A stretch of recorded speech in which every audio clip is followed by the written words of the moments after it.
Soul Twin Talk, a backstage pass into productions at Soul Twin Audios through guest interviews, commentaries, promos, and featuring your teasers and trailers. This is Rachel Pulley. I'm back with another episode of Soul Twin Talk after a 2-month hiatus. I'm slowly getting back to producing regular content. I've been working on my Christmas offering for old-time radio theater, 'Twas the Night Before Christmas. Katie Denards, who also stars in the production, has kindly offered to help me with the sound design. I also plan to release my first vintage spotlight review of It's a Wonderful Life and The Bishop's Wife in time for Christmas, so be on the lookout for those. Coming on Christmas Eve to Soul Twin Audios. It's a Wonderful Life and The Bishop's Wife are two Christmas staples for me. I have to watch them every year, not only for the message they bring, but because of the beautiful memories I had watching them with my twin sister Rhiannon. I know for her, she was a big fan of the angels depicted in each of the films. I remember when I was a little girl, how excited I'd get. Oh, and all the wonderful things to see. The sights and the smells and the sounds. The pretty shop windows in the snow. To be a little girl at Christmas time. To be young at Christmas time. And happy and... I'm just silly, I guess. Oh, look! There's Santa Claus watching us! Let's say hello to him. Hello, Santa. Merry Christmas. And Merry Christmas, little girl. Merry Christmas. Why, you're a pretty little girl. What's your name? Kathy. Ah, that's a nice name for a nice little girl like you. And I can tell you've been a good little girl. I saw the way your mommy was holding you. She's Miss Buff. My mommy's away. Daddy too. But we're taking a walk to make them come home. Oh? And where are they? I don't know.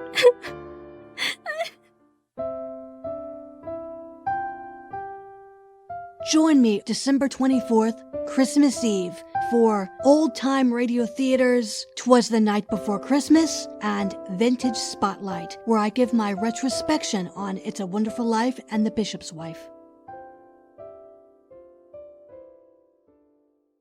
Coming in January, I plan to bring back my Dark Paradise range. Now, to clear up any confusion, I technically have 3 series within my Dark Paradise range. Retrospection, where I discuss all things Dark Shadows and Strange Paradise. Cursed Dwellings, my audio drama fan serial, which begins in 1945 and takes place in a universe where Dark Shadows and Strange Paradise collide. And my new one, Faceless Terrors, which is an audio drama anthology in the vein of the creepypasta. Dear Dark Paradise fans, Faceless Terrors greet you in the new year. 6 spine-tingling stories to chill your blood. The Devil's Keeper, The Haunting of Wesley House, An Incident at Widow's Hill, The Return of Victor Fengibbon, The Tears of Two, and Wicked Invocation. Join Ray O'Hare as the obituary writer and Carl Nordman in the recurring role of Mr. Best. Faceless Terrors, a Dark Paradise creepypasta, not the dark shadows you ran home from school to watch. My dear Dark Paradise fans, many of you have expressed interest in wanting to view that other gothic soap opera. I have decided to oblige you by sharing a weekly Friday showing of Bizarre Elysium, Strange Paradise, for your viewing pleasure. Look for the first episode shared live this Friday, displayed in glorious black and white, in keeping with my programming here at Soul Twin Audios. Stories created solely with the vintage soul in mind.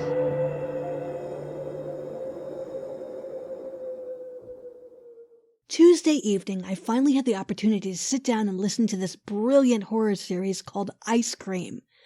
Once you hear the synopsis taken from the Apple Podcast site, you're going to want to check it out too, if you haven't already. Ice Cream follows 14-year-old Elgin Foster, who spends the summer of 1988 with his younger brother Dustin at his newly divorced father's house in Arizona. Not long after arriving, he begins to witness a series of child abductions by the local ice cream truck man.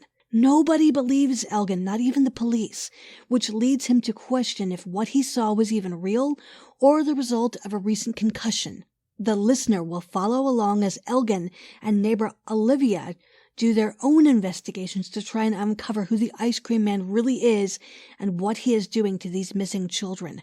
What they begin to discover, however, is truly horrifying. Please be advised that the show Ice Cream contains coarse language, scenes of child abuse, and triggering situations. Listener discretion is advised.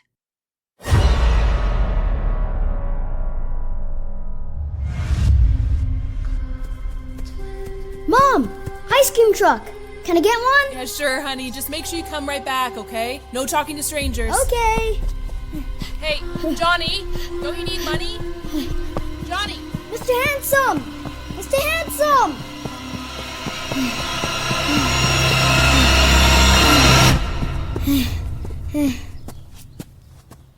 Hello? Hello? Mr. Handsome? Are you there? Hi, Johnny. What can I get you today? Your usual? Yep. All right. Coming right up. Here you go. 1 tiger blood ice cream for a special, special boy. Yay! That'll be $1, Johnny. I don't have any money. Oh, well, I just can't give it to you for free. That would be silly.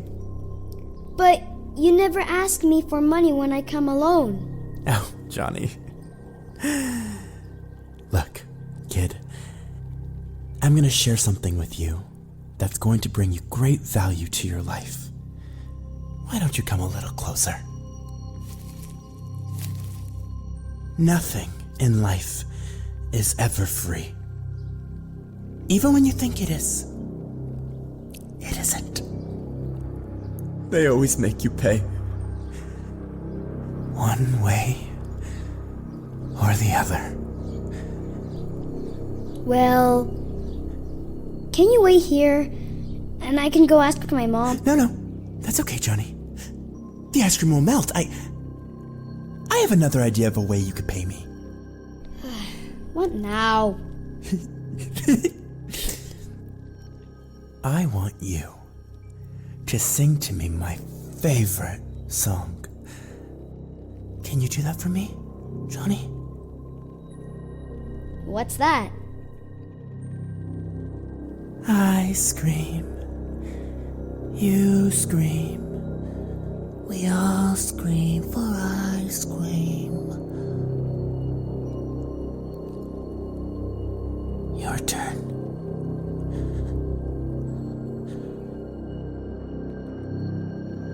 I scream, you scream, we all scream for ice cream.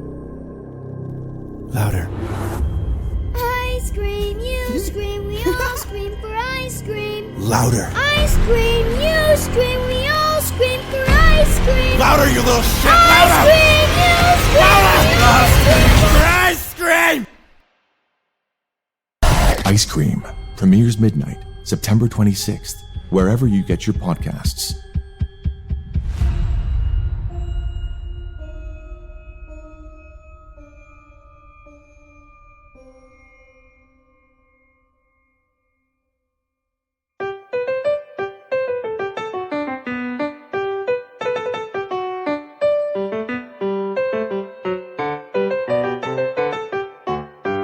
Joining me in the studio today are Adam Murciano and Adam Blanford, the creators of Ice Cream. Thank you both for making the time to chat with me today. Thank you for having us, Rachel. Yes, thank you. You're welcome. This is going to be great. I've been looking forward to talking about Ice Cream for a while since I finally got around to binge listening to it. Tuesday night, I think. I had listened to episode 1, and then Tuesday I just kind of just spent a couple of hours just listening to the rest of it. And wow, it's really, really impressive, guys. Thank you. Thank you. Just a great job. Now, before we dive into discussing ice cream, I'm sure the listeners would love to know a little bit more about both of you. Could you share how you got involved on the audio drama scene and what led you into creating your company, the 911 podcast? Sure. Yeah. I'll take it. Yeah. In 2020, I'm an actor first and foremost. And in 2020, when the pandemic happened, my agent dropped me. And, like everybody, everyone was out of work and I felt very just stifled. I didn't know what to do. I was very depressed and I turned to podcasting like a lot of people in 2020. And, instead of doing a typical kind of interview style podcast, I decided to go into the fiction podcasting world. It's something I've always wanted to do. I just never had the gall to do it. And I finally got the chance to do it. And we did Cascadia, which was our first show. And then we had so much fun with that we decided to do something different, which was ice cream. And I've met Adam through, all of us are in the audio drama groups on Facebook and stuff. And that's how I met Adam. And I was looking for writers and he came to me and we worked on ice cream. And for me, I started out, I was just doing a voice acting and audio drama just part-time. I appeared in a number of audio drama productions over the last 5 years or so, and then just gradually started expanding my repertoire. I didn't really write that much at first because, I was kind of reluctant to do it. But as time went on, I started doing the audio engineering and then I got into the writing and I really started doing things more in depth. And like Adam said, I met him, via Facebook, and then we started working together, and the rest is history, I guess. That's awesome. And I know I've worked with Adam Blanford a little bit off and on, in giving him roles for my company, and also he worked on The Turn of the Screw. He did the mixing, and he did quite a bit of work for me there. He did a little bit of voice acting and. Like I said, the audio engineering, and also he wrote a poem for me that I had Ross Bernhardt, the composer that I used, turn into like a song, and it worked really, really well. Great homage to the classic film, The Innocents. So yeah, but enough about that. No, it's so cool. It's that's another reason why I wanted to come on with Adam, because I knew you guys worked with each other and you guys know each other, and I thought it'd be a really cool kind of full circle moment for all three of us, because I worked with you too on Ice Cream, Rachel. You had a little cameo. Yeah, I did, and I hope that I'll have the opportunity to work with you guys again on another project.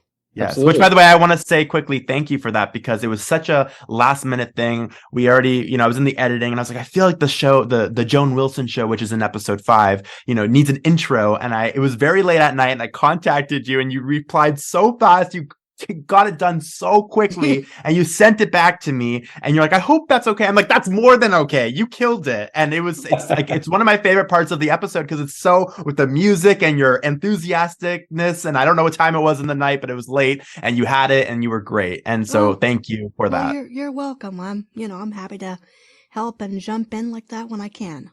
Yes. So was there a particular podcast or an author that helped inspire you to write Ice Cream? Well, I'd say that one reviewer summarized it best. They gave us a really huge compliment that we were kind of channeling Stephen King. Mm-hmm. And I've read a lot of Stephen King over the years, and so and I've read his book on writing. So there are a lot of really great details that he gives, and a lot of great advice that he gives about just writing a good scene and really keeping up the tension and what to do if you can't think of anything to do, in a particular scene. So, for me, a lot of my guiding light was using Stephen King's work. I've read a lot of other horror authors, and so, that's kind of what I brought to the table. And, I can't speak for Adam. Adam, what was your? I agree. I mean, we both kind of, I mean, this show is very much a love letter to the films, the horror films of the 1980s. And, you know, those kind of writers, like you said, Stephen King is such a big influence on both of us. And to see that review was such a like beautiful moment for us because we're like, okay, we did something that we achieved our goal, you know, which was not to copy Stephen King, but to have that kind of vibe and essence of that world because he just is so amazing. And yeah. Yeah, I really did feel the Stephen King vibe there. Yeah, you said that. I remember I sent you the episode before it even came out, the first episode, and I sent it to you and I just wanted your opinion on it. And you said it was, I remember, I'll never forget it. You're like, I'm terrified. Are those kids okay? And I was like, yeah, they're all actors. I thought it was all, you know. Actually, scripted. I think I was just commenting on the trailer you sent me. Yes, maybe it was just the trailer. I hadn't heard anything else at that point. Yeah. And I was like, no, it's fake. And because you actually didn't know. And I was like, no, it's all scripted. So that was like, honestly, one of the best moments because you were one of the first people to ever hear anything. I just respect you so much and I wanted your opinion and you told me that and I was like, okay, that's cool. She was really spooked. I'm excited to put this out because I was nervous to put this out. You know, I was like, maybe this is too dark. I don't know. So, but it was good to hear that. So, and you said, you're like, I think it's like Stephen King. It reminds me a lot of Stephen King's It. And I was like, yeah. Yep. Yeah. And this question is for Adam Blanford. I had to like, which one? Wait, which one? So what was it like collaborating on this series with other Adam? Can you explain the process?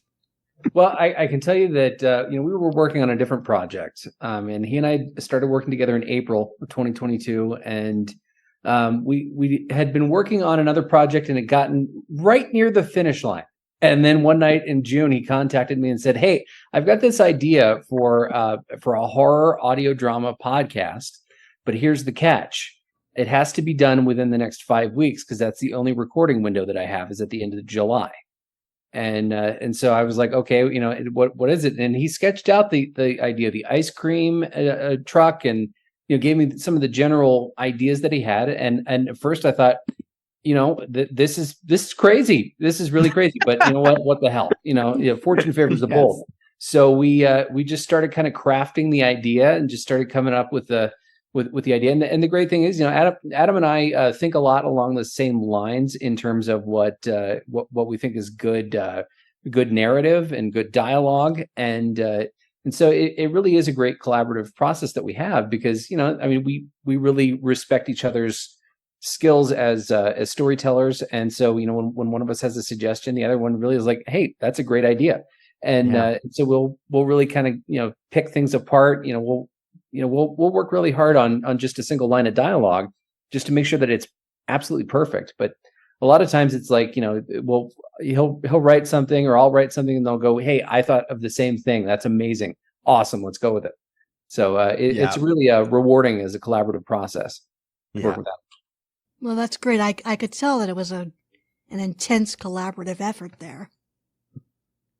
Yes, it was, but it was a lot of fun. I definitely got that everybody had fun. Everybody who was involved had fun with it. So what made you decide to set the show in the 1980s? Is that going back to the homage to Stephen King, or was there another reason you had? Well, you know, I'll take it. It was partially because when we came up with the original idea, it was we wanted to put it in a period where there was some ambiguity in terms of people's pasts. We wanted it to be not too far back in the past, but not too close to the present, because you know, the problem in storytelling in the modern age is, hey, if I want to find out about somebody, I will I'll just, you know, go ahead and search them on Google and figure out what's going on. And so that kind of takes away the narrative tension. But the idea is we wanted the ambiguity in the storytelling so that Alec and his wife could move around and not necessarily be caught in the act. Their pasts wouldn't follow them. And so we really wanted to find a way to make that happen. And one advantage was that I'm old enough that I lived in the 80s. And so I was able to provide some insight. So, and the other thing is that for the listeners at home, the fact that Elgin lives in Denver and that Olivia is from Ohio is based on me. It's kind of a autobiographical because I was born in Ohio and I moved out to Denver, and I was in Arizona for a while doing some archaeological field work, but I was nowhere near Sedona. I just threw Sedona out there. But yeah, and that it was a little answer. That's it was a little homage to him, and I love that. And we chose Arizona because we want somewhere really hot where an ice cream truck would be really something that people would want, and just to kind of go back to the earlier question, like I really, Adam and I, we worked on this with the writing, but it was very important for me to have him in the recording studio. I could have said, okay, we got the scripts. Thank you very much. No, I want him to be a very part of the whole process. We both created the show together. And so we would, we recorded in Canada. And so I would have him on Zoom and he would, chime in and say, that was a really good take, but let's have them the actor say this line, try it this way. And we would do that as well, which was really fun. And, and he lived in the 80s, so he knew certain things that I didn't get to know, certain slangs and certain things that I just didn't know what to say, and so he would say, let's try say radical instead of this. And I was like, okay. So that was a lot of fun. The 1980s consultant. yeah. 80s consultant, 80s expert, Nice. Yes. Nice. Because I was kind of getting a Stranger Things vibe, and as someone else who grew up in the 80s, I could kind of connect with that. I also liked the music that was used, that, you didn't actually take a regular, what am I trying to say here? You didn't take an actual song. You had your composer create something that sounded like the 80s, and it worked really well. We worked with some amazing musicians, Time Cop 1983, Primo the Alien, Josh Daly. These are musicians, we actually, those were songs that were already created, and they lent it to us for the show. And it sounds like it was from the 1980s, but they just make 1980s synth type of music, which was really cool for the show. But then, most of the ambiance, like we use vaporwave and 1980s, like dark synths and stuff. And I really, really wanted that for this to kind of color texture the show, because with Cascadia, our first show, we had a lot of futuristic sci-fi ambiance, darker kind of ambiance. This was very much the 1980s synthy kind of vibe. And I think music is so important, as I'm sure, with telling a story in this medium. Right. Yeah. The Ice Cream Man was particularly creepy and exceptionally well written. Did you experience any challenges when performing the role? It was definitely very hard because Mr. Handsome, who's the Ice Cream Man, he's like a chameleon. So when he's talking to a child, he talks like a child vocally. When he talks to, the teens, he talks more like a teen. When he talks to the adults, the policemen, he talks very like with the police, like very mature and adult-like. So it was very hard for me to kind of just tap into the reasons of that. But there's a spoiler in the show in episode 4 that reveals why he's like that and his history. And once you get there, you'll know. But vocally, it was kind of a challenge. But once I tapped into the whole reasoning of why he is what he is, it was easier for me to kind of get in there and just look at him as like a chameleon. He's lived many, many lives. Mm-hmm. Yeah. He was, this leads me into my next question. Was he your favorite character? To play or on the show? I guess either. It was definitely the most challenging, I will say. It was kind of really creepy to record, and there was times where I felt very icky doing it. There was a scene where I actually had to swear and scream at a child, and I really didn't feel comfortable in the studio doing that. And I actually asked, the director and Adam, I said, would it be okay if the actor, the child, leave the booth while I do that part? And they were like, yes, of course. Yeah. So, the child, like, there was it was very icky, and it's not a very pleasant role. But also it's so rewarding and so fun to vocally challenge myself like that. And it was a lot of fun. Yeah. And Adam Blanford, did you have a favorite character, or was the Mr. Handsome your favorite character? I would say I think my favorite would be I loved Adam's portrayal of Alec and the Ice Cream Man. I absolutely loved it because he really did tap into that vein of being so creepy and so off-putting. But I would say my favorite character would have to be Beelzebub, because he is so. For one thing, I wrote the bulk of his dialogue, and so having him say some of those things, I absolutely loved the portrayal. But also the fact that the actor was so just spot on in terms of his interpretation. He was kind of malevolent but flippant, and I've told Adam a couple of times that I think that he really channels kind of a Jeffrey Combs vibe from Reanimator. I loved it. So I have to say that I really loved it, but it's so hard to choose because the acting across the board was absolutely phenomenal. Everybody brought a particular quality to their character that added to the overall tapestry. And so, we were so proud of the actors, and they came in and they worked so hard in the studio, and they would work, we were doing like 6-hour days, and they were just working. But at the end of the day, me, Adam, and Antoni were always like jumping with joy because we were like, we got it. Yep. And we're just so proud of them. Yeah.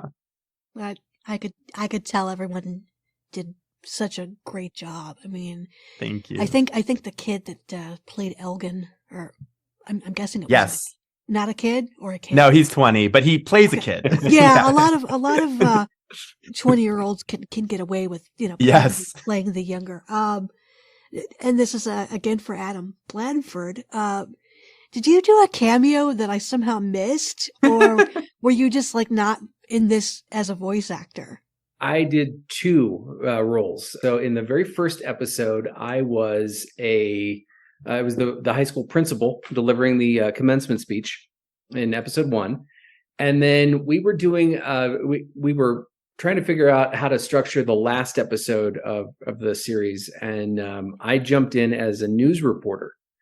And so I remember that because Adam sent me a message and said, "Hey, listen, can you please do this really quick? I need someone to do a news reporter voice. You've got the best one."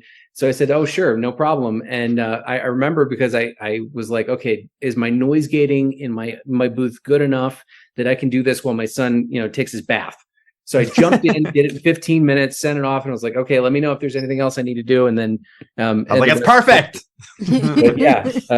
I did my news reporter voice, and then I did the high school principal. Because again, middle-aged mentor guy, perfect. Right. And the problem is it's like, we record a bulk of the show in the studio in real time across with the other actors, right? We really want that like in-room thing as much as we can. And so it's harder when it comes to remote people wanting to do this kind of stuff. But with the technology today and the microphones and the talent, it's so easy to just plop it in and make it sound so good and so real, So it's I'm kind of getting away from that whole idea of like only just being in the studio. I'm more open now from this show to casting bigger roles from remote locations. And we did that a lot with the end of the show with Eleanor. She was all remote, and it sounded so real. It sounded like she was there. So yeah. And was there a voice artist you've always wanted to work with that you finally had the opportunity to work with in this show? Not specifically, but just, all these people are my friends, both on Cascadia and Ice Cream. And I was just so excited to work with my friends. But with Ice Cream, I actually didn't know many of the cast, more of like obviously the kids, I didn't really know them. And like the more adult, older roles, I didn't really know them. And so we had to go through an agent. And so that was very interesting to go through agents and the union and all these things because there's children involved and there's work hours. And so that was very interesting and quite the learning curve. But no, I'm so happy to have worked with everyone that we have. And I hope we can do it again in the future. Yeah. And one thing, all the actors, they're all seasoned actors. And so it was kind of, for me personally, it was a bit of an experience to be sitting there and listening and then giving notes to people who have been on really popular television shows. It was really surreal because this is totally new. And so it was a lot of fun to be able to say, hey, listen, I'd like you to do it this way because I think this might be a good interpretation. And they were totally cool with it. It was really awesome. Yeah. Experience. I can't even imagine going through an agent and finding people. I'm not at that level yet, but kudos to you guys for reaching that level and Thank you. Getting a chance to do that. Thank you. Without giving away the ending, could you tell my listeners whether or not you found Mr. Handsome, the ice cream man, a sympathetic character? Yes. Yeah. And we were getting tweets of people saying, holy crap, I never thought I would feel sorry or bad for this character, but I do now, and episode 4 is a big turning episode. We tend to do that with both Cascadia and this one. Episode 4 seems to be like the big plot twist, but it's hard to kind of, I don't know, Adam, do you want to try? It's hard to say without giving it away. He's a tragic character in a way, because he is, in some ways, he's tried to be better than who he is, and circumstances have essentially forced him to move away from that progress. He has to revert back to what he was before, and as a result, he's struggling with that. And then he's struggling with fallout having to do with his wife. There's a plot twist in episode 4 that affects his wife, and so we find out that his motivations aren't necessarily completely sadistic and or just destructive. It's more along the lines of, I'm having to do something that, maybe if circumstances had been slightly different, I might not have had to do.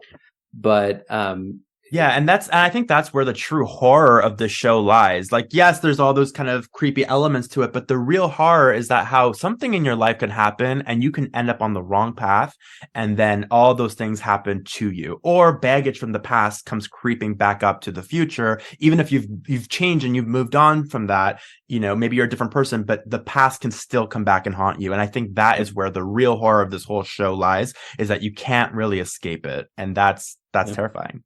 And there's the essential narrative rule of give your villain a chance at redemption, and if they reject it, they are truly evil. Exactly. And so we gave the ice cream man a chance, and he didn't take it, so he is what he is, and so he deserves what he gets. Right. And maybe in his mind, he doesn't think he's doing something bad, but he is, and because of that, he, like you said, deserves what he gets. I know this is all very vague. Go listen to the show. Yes, that's a great place to wrap this up. Go listen to the show.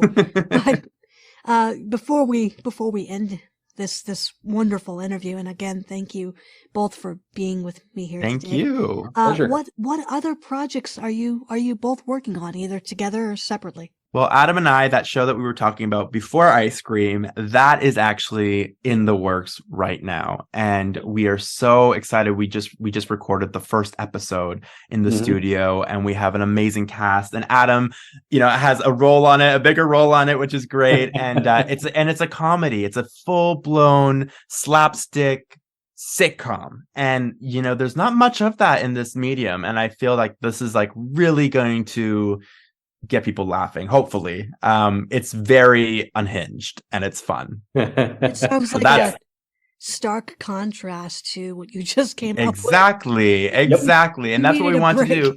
Yeah, exactly. I feel like Cascadia was very dark. Ice Cream was very dark. This is the complete opposite. And we just launched today 911 Plus on Apple Podcasts, so you can go and listen to ad-free versions of our show, clean versions of both Ice Cream and Cascadia, super cuts of versions of Ice Cream and Cascadia, meaning all one go instead of changing different episodes. We have a show called Unscripted on there, which is a deep dive interview of all the actors on both shows. And lastly, we have this new show called 911 Sleep, and it's basically just soundscapes that were inspired by Ice Cream and Cascadia for an hour long to help you sleep. So you can go and listen to 8 hours worth of different soundscapes that we have used to help you sleep. Exactly. No, hopefully not nightmares. That's only on the murder track. I mean, yes. So that's all available right now on Apple Podcasts. Yeah, for me, so I'm still pretty active in the audio drama scene. I'm the chair of the Audioverse Awards, and so we're working on the final ballot tallies and getting ready to figure out who won and what we're going to be who we're going to be giving awards to in January. I'm also the director for Pendant Audio's Seminar Audio Drama Anthology. And so, that one's a lot of fun because I get to do comedy, drama, horror, it pretty much sci-fi, you name it, I get to do that. And then I play a range of other characters, most notably a character named Mask, who is a villain in The Kingery on Pendant. So I'm pretty active, and then I'm doing 3 audiobooks right now. So this guy's a workhorse. Yep, he works so hard. He's so good, and he's well deserved. Are you still working on Cataclysm Black, or what's going on with that project? I am working on Cataclysm Black. we're going back and forth in terms of the edits and whatnot. So I think I've got to send off some edits to Alexander for final review. But yeah, that's coming along as well. So I do sound design, I do writing, I do voice acting. I pretty much do it all. So You do it all. The superstar. We're grateful. Thank you so much for being on the show today. And thank you. Feel free to come back and chat with me again on another project that you're working on. Sounds great. For sure. Will do. Thank you. Thank you. Thank you, Rachel.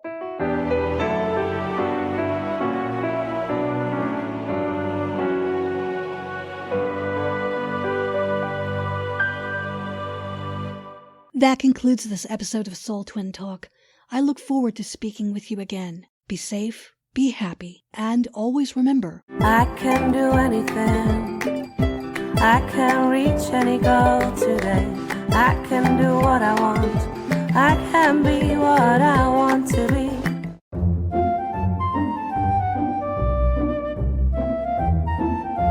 You've been listening to episode 16 of Soul Twin Talk. I'm your host, Rachel Pulliam, and I'd like to thank my guests Adam Murciano and Adam Blanford, the creators of the Ice Cream Podcast, for being with me here today. The Soul Twin Talk and Dark Paradise themes were composed by Ross Bernhardt, with incidental music by Kevin MacLeod and Storyblocks. Soul Twin Talk is a Soul Twin Audios production, copyrighted by Rachel Pulliam in 2022.